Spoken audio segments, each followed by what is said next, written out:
વિદ્યાર્થી મિત્રો, આજે આપણે ધોરણ 8 ગણિત ગણિતમાં ચેપ્ટર 8મું છે રાશિઓની તુલના.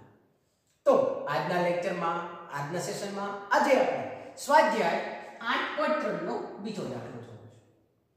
બીજા દાખલાની રકમ એવી કંઈક આપેલી છે વિદ્યાર્થી મિત્રો કે કમલાએ સ્કૂટર ખરીદવા બેંકમાંથી રૂપિયા 26,400 પ્રતિ વર્ષ.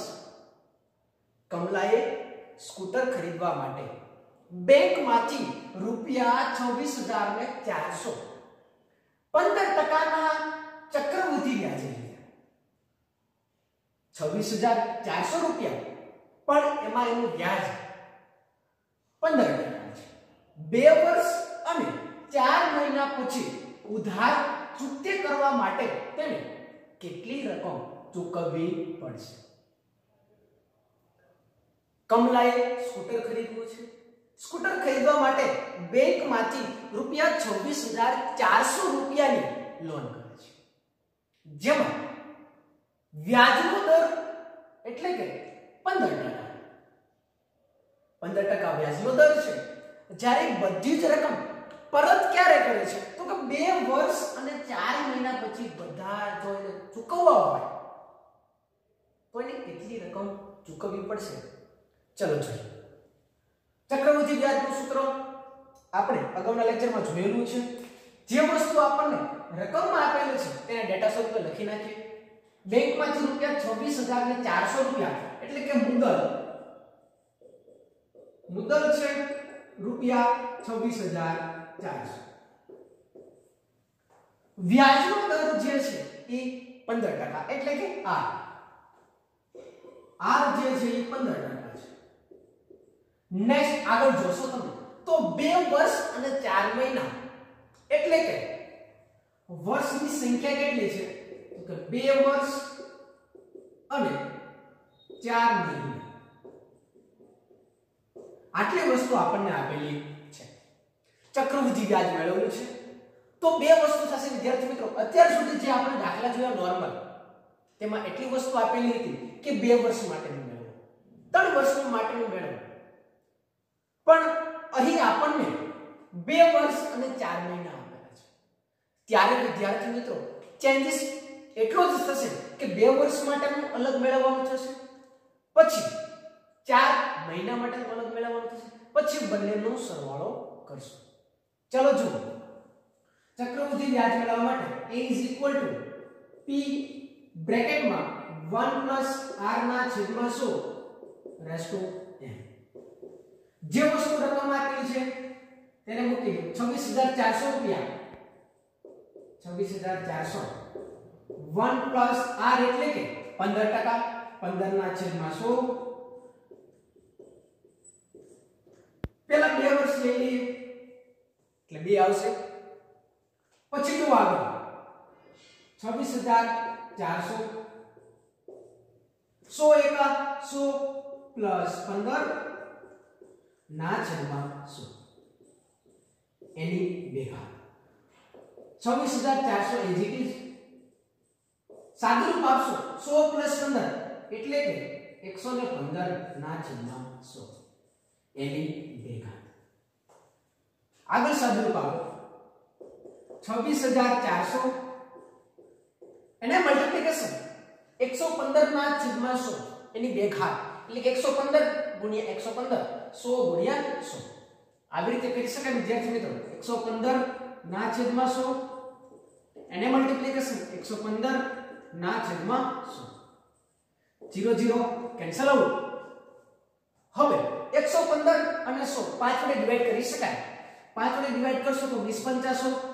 આને 5 વડે ડિવાઈડ કરવા જાશો 5 × 10 એક નીચે વધશે 5 × 3 = 15. હજુ 20 ને 5 વડે ડિવાઈડ કરી શકાય. 115 ને પણ 5 વડે ડિવાઈડ કરી શકાય. 115 ને 5 વડે ડિવાઈડ કરશો એટલે 23. 5 × 20. 264 એને 4 વડે ડિવાઈડ કરશો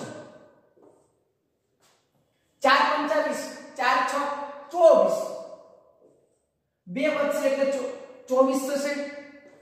4 × 24 એટલે 66 ગુણ્યા 23 એને ગુણ્યા 23 કરશો 66 એને મલ્ટીપ્લિકેશન 23 એને મલ્ટીપ્લિકેશન 23 23 ગુણ્યા 23 એને ગુણ્યા 66 કરો આ બધાનો ગુણાકાર કરશો એટલે જવાબ આપણને મળશે 33914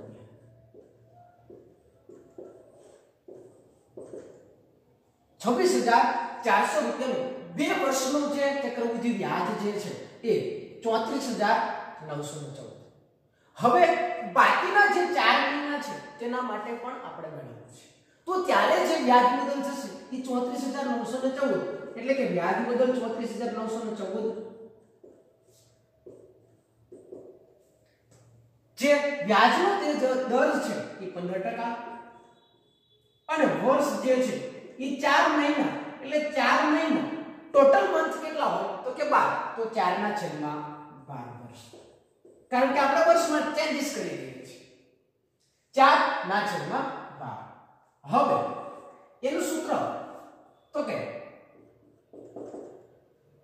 PRN ના છેદમાં 100 P એટલે વ્યાજ મુદ્દલ 34,914 એને મલ્ટીપ્લિકેશન R એટલે કે વ્યાજ મુદ્દલ 15% એટલે 15 એને મલ્ટીપ્લિકેશન N એટલે કે 4 ના છેદમાં 12 છેદમાં શું હતા તો AM9 એઝ ઇટ ઇઝ 4 તેરી 12